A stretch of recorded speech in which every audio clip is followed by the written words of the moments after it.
Hail Internet, it's Paul, it's Matt, the Dork Lords. We are here today talking about Season 2, Episode 5 of the Apple TV sci-fi series Severance. The episode entitled Trojan's Horse. Thanks, Rickon. We open with a 2-minute sequence showing everything but the face of the mysterious guy who takes O&D's products to the export hall elevator. He's whistling the wreck of the Edmund Fitzgerald. Not sure if there's too much significance in that. We know from the credits that the actor playing this role is Robbie Benson. Among other things, the voice of the Beast in Beauty and the Beast. So I think we'll obviously see more of this character. I got a theory on who that might be, which we'll talk about later. We end with Mark and Ragabi having a conversation. She is staying at his house. He wants to continue with the reintegration procedure, but Ragabi advises they wait a day. He's been coughing all episode. Seems connected to his reintegration. Ragabi's been going through boxes of keepsakes, looking for items that might aid the reintegration process. She notes that the box of Gemma's ashes could easily be faked on Lumen's orders. Mark asks if Lumen is hurting Gemma. Ragabi responds she doesn't know. And Mark then has a reintegration experience, remembering visiting the wellness center and meeting Gemma as Miss Casey. Credits. All that said, Paul. Yes. What'd you think of episode 5? So yeah, it was nice to be in familiar, settings. I think it's kind of interesting that there are some people who are having the idea that it somehow didn't actually happen, that it was in some sort of simulation or something, which I never felt like. So, it doesn't seem like a theory that has too much weight to me, but I agree. I was certainly glad to see, Ellie R again, even though right under the circumstances there, it's hard, for her. The only aspect of her experience was sort of interacting with other people. I mean, she was confused at the beginning, but it was, she's not actually able to resolve anything that she felt from what she discovered, because nobody cares. No, I shouldn't say that. They have a hard time separating her. So it makes sense that Mark would have, trust issues. Very much, right? But he's. Really, it's sort of like entrenched him further. You'd think he'd start thinking about taking up his option to just end his employment. But he doesn't even discuss that, so... Interesting. Presumably I had to assume that since he's just sort of laying low and trying to figure out how he's going to pursue Hallie, or he's just so, hurt that he's not really thinking at all. Mark has an interesting little change of heart. He's all like Mr. Let's get the job done guy. And I feel like that let's just get back to work attitude is at least partially because he seems, as he mentioned, like he's genuinely afraid that I think he's jeopardized his mission to save Gemma by confiding in who he now knows to be Helena. Because he says, Lumen knows all of our plans. They know about us walking through meeting the other departments and everything because you told them.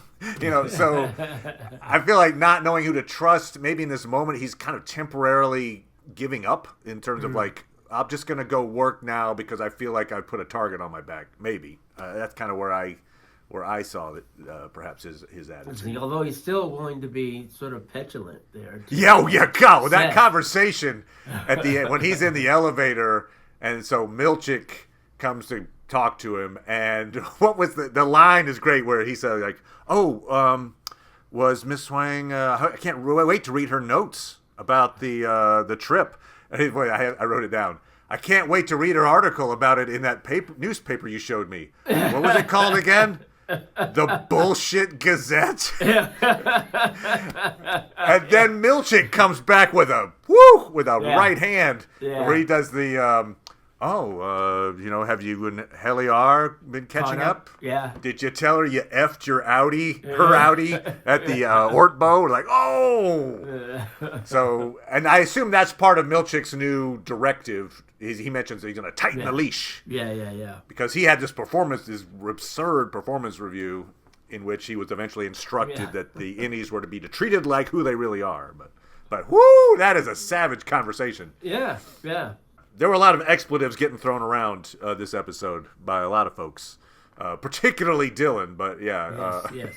So Mark, he does this kind of let's get back to work thing. And then I think that kind of contaminates, Dylan's impression of Mark, where, Dylan is, I think he's outraged by Lumen's treatment of Irv. And he's feeling guilty that he didn't support Irv earlier. Yeah, and I was a little disappointed that the loss of Irv didn't push him to basically be suspicious of the attempt to separate his goals by having his family there. I mean, he should have exposed it. So it was. Obviously that's very important to him, so I shouldn't take it so lightly. But he should have. He doesn't know, I guess, that Milchick is on the edge, so he could have actually thrown it back at him and said, "Hey, you're doing this thing. You're keeping it from them. They could be seeing people too." Yeah. Milchick even kind of. Yeah, he threatened. Threatens. Oh, you'll rescind your privileges. He says that very, intentionally in front of the others to be like, I could say this right now. But I do feel like in that moment, so I think what you're referring to in particular is the hang in there moment. So hang in there was indeed a sketch that was hidden behind the hang in there poster from the last episode. Interesting that Dylan decides to, he sees it's a note, it's instructions on where to find the elevator, and he rehides it. We do know from the trailers that Helly is eventually going to find that note. So, yes, Dylan may have been thinking about those family privileges in that moment when he re-hit it. But I felt it more as a screw Mark move in that moment. Because it's right at the end of the funeral. Mark has just prematurely left the funeral. Like, he's pretty dismissive of the funeral, basically. Like, whatever, this is a company being stupid. I don't care. And Dylan cares. And so... I think the timing of that, to me, suggested that at least one of the driving reasons behind him hiding it back is because Mark wants to find his wife. Screw him. Maybe. Although he could have just destroyed it. I don't know why he just didn't destroy the letter if that was that important to him. But anyway. Right. Yeah, I don't know. Yeah, I guess he's sort of keeping it, I guess it's possible, and certainly for him, they could decide to end it. If he did decide to do that, then he'd have a reason to rebel yet again, although... he doesn't know that his Audi was fired. You're talking about Dylan here, right? Yeah. So he was fired for a time, and he came back. And he doesn't really have a period where he sort of, realizes that, I guess he doesn't really know that he's only there because Mark wants him there. Right. So he doesn't even know how precarious his, because... they don't talk about everybody else. The only person they talk about is Mark. Right. They don't care about Dylan. They give him all the finger traps, but and that's another thing too that's interesting, is apparently these the visitation and certainly the Orpo were initiatives of Seth, and so it's not like the company said that. He was trying to address their dissatisfaction to do that. But, they don't care about that. They're just, they just like, you did this stuff and it didn't work.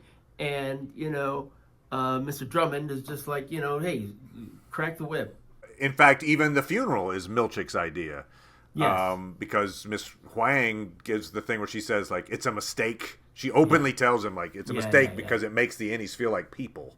Yeah. Like, Milchick getting the poor performance review, part of it is there's the calamitous Ortbo, there's the I use big words, and the misuse of paper clips. But they mention the fact that he instituted a new team that didn't work out. Yeah. And so again, as you just mentioned, like, it really is about Mark. It's like whatever people we can put around Mark to make him keep working and finish Cold Harbor, great. And they talk about it being historical. When he finishes this, it's going to be historical. Yeah. And we see he's up to 85%. And so, he's making good progress. He's definitely by the end of this season progress, I would say, is going to happen here. So, we're not sure what this is. We've made some theories. I don't know that we have any new theories about that necessarily, but Cold Harbor is very important to them. Mark, for whatever reason, is a guy who can pull it off, and he just needs the right people around him to make him keep working. Yeah. And so I suppose the fact that he's like, oh, let's go back to work. They're like, great. Oh, perfect. I guess our fake heli worked. Yeah. Yeah. So that's one of the things that's interesting. Mark wants her there. At this point, he doesn't. Right. Yeah, exactly. Exactly. And it's the sole reason, actually, that Helena is being forced to return as Heli, to be severed. She's like, hey, the innies are effing animals. She proposes returning as Helena in secret again, but it's Lumen via her dad is like, no, we're not going to take that chance. You screwed it up. You're going back severed. And it's the last thing she wants to do. But she gives over control to her innie. It's a weird scenario for sure. It's just this bizarre plot that kind of only exists in this show. It's fascinating. Yeah. We had the other plot point of Lumen is obviously turning Rickon's book into propaganda. Yeah. Devin calls him out, but he's like, the money's too good, and it probably is. I mean, he's like, millions of books. He's saying so. I'm not sure where that plot line's going. I'll say. Because I feel like, at least for this season, maybe this is a season 3 thing, but by the time these books get instituted into Lumen, and have effect or not have effect, you feel like that would be, I don't know, this whole Cold Harbor thing will be over by then. I was just saying, maybe it's more of a if Rickon plays along, maybe Devin gets some more access to Lumen through Rickon. And she can be a spy. In other words, hey, look, Rickon is this guy who's got the new handbook for Lumen. So I'm going to go meet and greet, Helena on the outside or something. I don't know. Maybe that's a thing. But interesting. Yeah, I don't know. I was trying to imagine the Lumen's motivation for it. In other words, doing more for Mark's family in order to make it, because Mark might say, okay, well, my brother-in-law's got this business through them. It's so it's helping her, so that might motivate him to continue working more. Oh, and we get the you talking about you going to Bert, right? Yeah, that's where I was going next. Yeah. We pushed it because now Innie Irv's story, at least for now, is gone. We get back to Audi Irv. Audi Irv goes back to that payphone. And he makes another call at night to someone, and he says, look, I got fired. Bert, it's at night again. Bert's in a car watching the payphone, and so Irv confronts him. And we learn a couple of things there. One, Bert did not retire.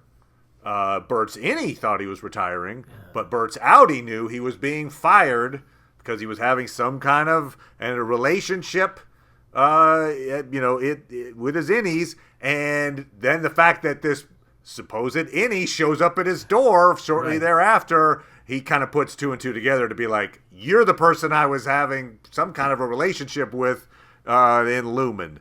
And so he says, why don't you come to dinner, even though I'm married to some guy named Fields. Mm-hmm. I want you to come and have dinner with my partner and I, tomorrow night or whatever it was. And so Irv agrees. We're obviously going to see this play out. I got a couple of thoughts on this, though. One, I think Robbie Benson is going to be Fields. We've seen Fields. Have we seen Fields? Oh, you mean at the end of season 1? Did we see him? Yeah. Do we see him clearly? I mean, I have to go back and watch. We saw it well enough, that people would have said this is Fields, the fact that we've seen him here. So We've seen him. He does not look like Robbie Benson. Okay. He's All right. a bigger, older guy. All right, forget the theory then. I thought maybe, that's an interesting thing that the partner also is an innie, or also is severed. And anyway, okay, but no. All right, never mind. But I am interested that Bert has been staking out this payphone for days. Sure. This is like, okay, maybe you could just say, well, I'm really, interested that this guy supposedly I had a relationship with. But it seems a little obsessive considering he's already got a partner. I don't know. Like, I mean, is there something more to it? So you thought he was, more confessing than kidding with his final joke about how he knows where he lives. Yeah, I thought it was. I thought maybe it could be like a little bit of a threat. Like, I don't know what your intentions are, and I know where you live. Well, yeah, I hope. Yeah, I don't know if that has sinister implications. I hope it's worth it because, that seems like I don't know, like an unnecessary part of the story. Yeah, I don't know to what end. Yeah. If he's curious, that's one thing. But if he's like, now I'm going to hurt you. Yeah, I don't see that. You're right. I don't see that. But I think maybe Bert somehow he sees Audi Irv, say, as a threat, and maybe sees him as a threat to his relationship. But if Audi Irv doesn't know anything, then he's not. But I think maybe he sees it as a looming threat somehow. Like that Irv isn't telling him everything that he knows, even though I think Irv is at least being honest in this moment. So I don't know. I just feel like there's more to it than simply, hey, I think we might have known each other in Lumen and maybe had a relationship. Why don't you come over for dinner? Okay. You've been stalking him for that long? It's weird. I don't know. Yeah, I agree that it's weird. Yeah, it's like, not obviously, but we still don't know who Irv is talking to. So there's, some mystery there. And then we don't really understand why Irv has been trying to show himself that thing. So what he's up to, Right. With the backstory. Paintings, yeah. Yeah. So, and then of course, and so the same should be true of Bert. What his backstory is, right. It's merely just that he was working at Lumen and he was disappointed when they let him go. Who knows? But we do know that Audi Irv at least knew about Bert because he put in his list of addresses, he had a map and he indicated where Bert lived, and I think the idea was like, I know these are different severed employees or something, and he had Bert out. So at least Irv, now that I think about it, Irv might have put two and two together to be like, oh, this is a severed employee. I don't know. Anyway, but so for some reason he had notes on him. Yeah. So there is that. There is a little bit of that. I even threw out in the comments from last episode. I was talking with some of the folks in the comments and threw out the idea that maybe if any Irv is indeed gone, perhaps Audi Irv, let's say this person he's talking to is Ragabi, or somehow he ends up reintegrating. Mm-hmm. Like if he reintegrated now post firing, would the effect of that be that he would get all of the memories of any Irv, and so he would know a lot more about like who were the Audis I could, blah blah blah. Who are like he would know a lot more about the company perhaps that could be helpful on the outside. I don't know if that's a thing, but it could be a plot line where right. he reintegrates post firing. Anyway, blah blah. Just throw that out there if we see that going in that direction. Sure. Something else that occurred to me, I was just thinking about this before we started. Okay. I was listening to the podcast, and they were talking to the actor, Michael Chernus, and, he was saying that he saw some of the feedback from viewers that were saying, what kind of couple is this? Why are they even together? And he was, going to the old saw of opposites attract or whatever. But, if the end result of him putting this book out is Devin leaving him, that would make me very happy. I like him, him in the role, but it's like, you're too good for him. You're too good for him. They Devin. do, right? Yeah. He's so superficial. Yeah. and pseudo-intellectual. And she seems to have a really good head on her shoulders, and it's like, what is that? It's almost like I need to believe that she was severed, to believe that she would want to date him, or let alone marry him. The dark secret. It's like, oh! Yeah. Rickon and Devin, definitely the odd couple, for sure. Yeah. So yeah, maybe that's where that plot's going. Yeah, good point. All right. Well, we will find out that and more, perhaps, in the next episode 6 of Severance. So come on back for that. Thank you as always, Paul. Appreciate it, good sir. And we'll talk to everybody next time. Bye.